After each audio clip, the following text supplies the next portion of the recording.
Anong tawag din ate? Anong tawag din sinuluto? Yakiniku.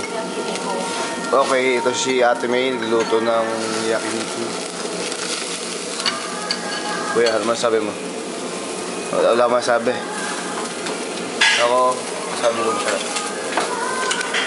Hindi, na kayo masabi?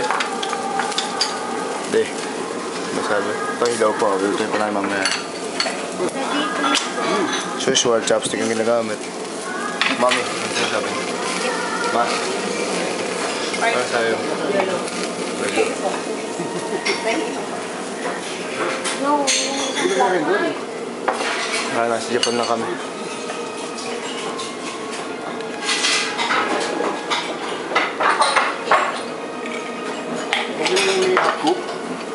Okay, masustansya po yun. May kakain muna ako. Wait lang. Ano pala po ang hap ko? Takaw. Kasi malakbot. Takaw. Ito ko.